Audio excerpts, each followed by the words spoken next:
Hello, hola, my name is Annette Eklund. I am half a Sweden, half a Mexican. I am a language teacher as well as a translator, and I do really like to talk about linguistics, learning tips, and traditions in other countries. If that sounds like your thing, make sure you subscribe to my channel, and let's talk a little bit. So today I thought I would record the whole video in English because some of you requested it, and I think it's a great idea for me to practice my speaking and for you to practice your listening. So let's go ahead.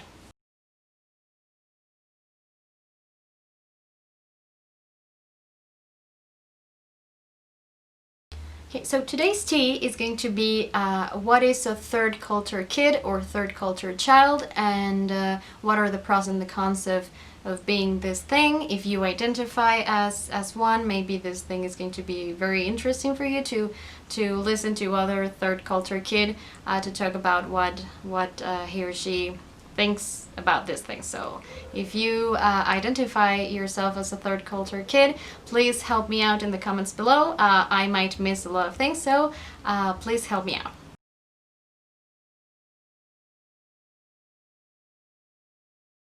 Okay, so the first thing about talking about third culture kids or third culture children is what is exactly a third culture kid? Well, for me, and I've read like a lot of articles about third culture children, is a person that was born in one country and then moved to another and then moved to another, for example, or some person that had one of their parents from one country and the other from another country, and he was born in a third country or something like that.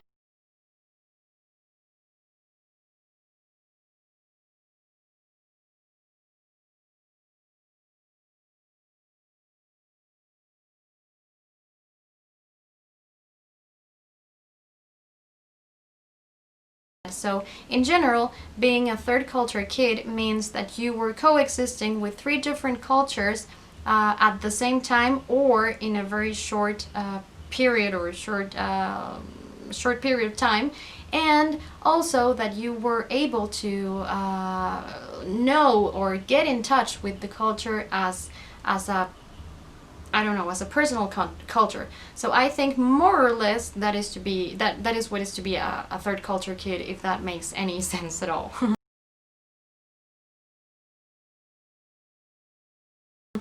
So in my case, I do identify as a third culture kid because my mom is from Mexico, my dad is from Sweden. I was born in Mexico, but then I moved to Sweden, but then we came back. But my mom was actually not living in Mexico like her whole life. She was living in USA, and then she became an English teacher.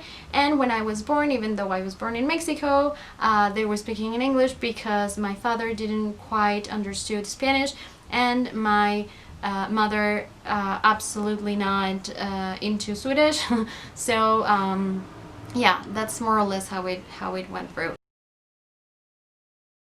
I think it is a very complex thing, but I really like it. So in my case, I do identify as a third culture kid because I feel that Mexican culture is a great deal part of me, as well as Swedish culture, and as well as the language, the English language itself is a very important thing to me because it is actually the first one that I started speaking. Then it changed, but I mean, you get it. Okay, so what are the pros and cons of being a third culture kid? I'm gonna start with the pros because I think for me they are more meaningful, and I think they are more important, and they kind of get more place in my life than the cons, so I think I'm gonna start with those. One of the pros of being a third culture kid is that you get in touch with more and more cultures than other people would have been. So in a way it makes you a little bit more tolerant. I'm not saying this is the only way to be more tolerant. I'm just saying, like, for me, I think I would be a less tolerant person if I didn't have the chance to coexist with other cultures. I think I've been a little bit more respectful to other cultures because I know what it is to be new to another culture. So I think in a way it makes you a little bit more tolerant and a little bit more interested in the cultures themselves. So I think that is a very good thing.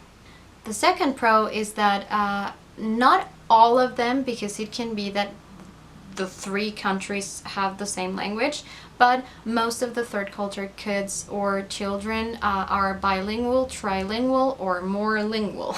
So I think that getting in touch with a lot of languages since you are a little child is a very good thing to stimulate your interest to, I don't know, learning languages. So I think it's also a very good thing to make you more tolerant, because in a way learning a new language is learning a whole new culture. So I think that is also a pro. And of course you have like a lot of advantages when you speak more than one language. For example, traveling suddenly becomes a lot more easy. Maybe, I don't know, having job offers, for example. So it kind of helps you in some activities or everyday activities, and I think that is a very cool thing.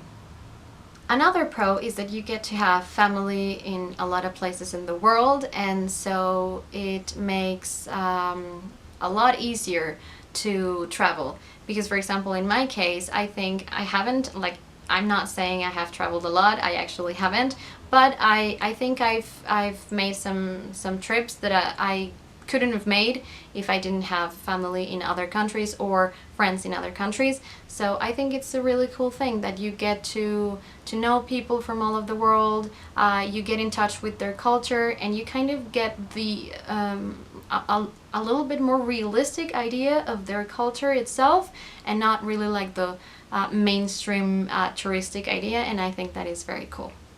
Okay, so what about the cons? The cons, I would say that maybe are that, first of all, you sometimes don't feel like you belong anywhere.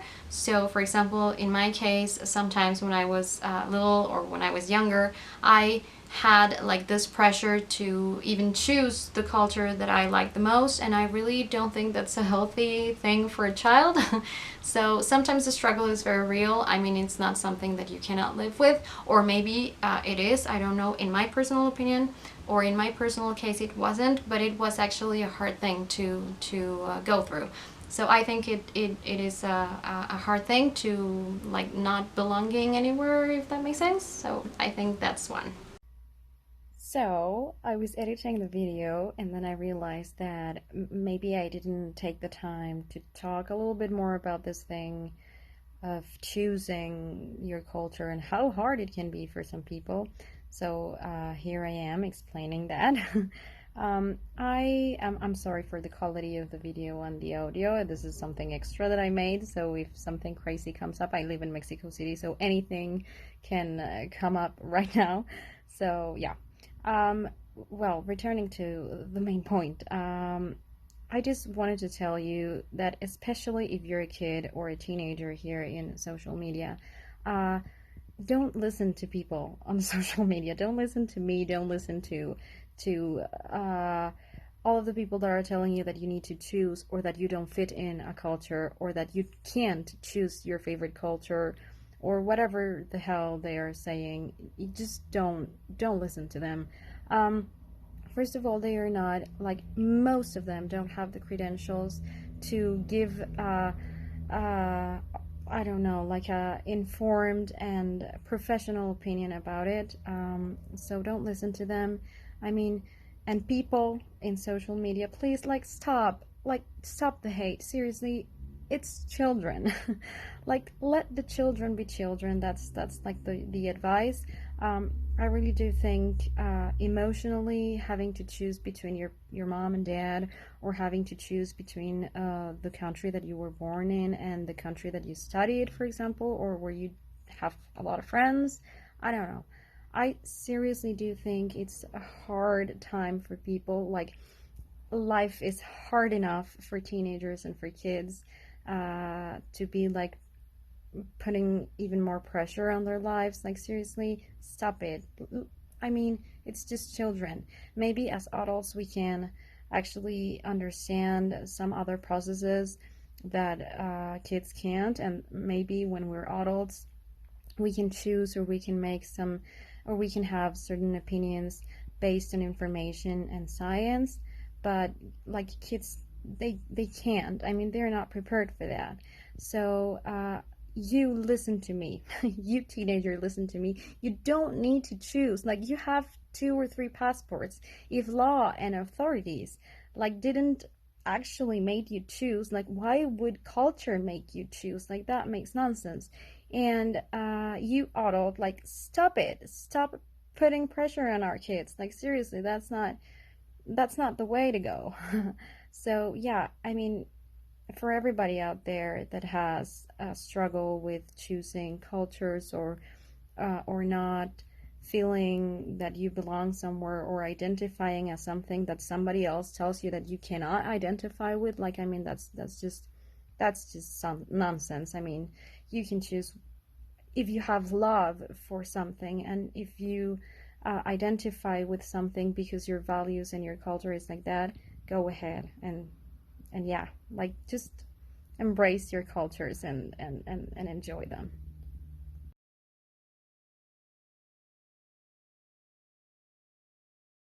Another thing about being a third culture kid is that you're always missing somebody, and you're always having a little bit of a homesick feeling, and that is because you get to have a lot of places that you would call home.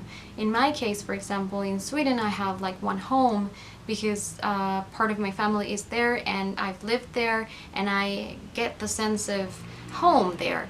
But I also have a home here in Mexico with another family here, and I also have a home in United States with my best friend, for example. So in a way, you kind of have a lot of homes, which is a very good thing, but in another way, you're always missing somebody, you're always apart from somebody, and you're always having this little homesick situation going on. So I think it's a bad thing for some people.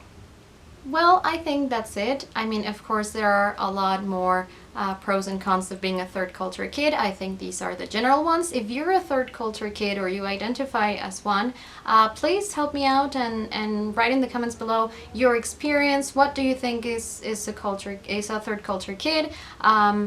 I would like to know a lot of stories of people that have been here and there. I think it's very interesting. And if you're not a third culture kid, or you don't identify as it, maybe you are very interested in cultures and in traveling, so maybe you can relate to all these things as well. So I think traveling, cultures, and languages are something that a lot of people are going through, and I would really, really love to hear your stories. If you like this video, you can give me a thumbs up, and of course don't forget to subscribe so that I can keep on making these videos. I really enjoyed to talk about this third culture kid situation with you guys, and I hope we see each other next time. Hej då!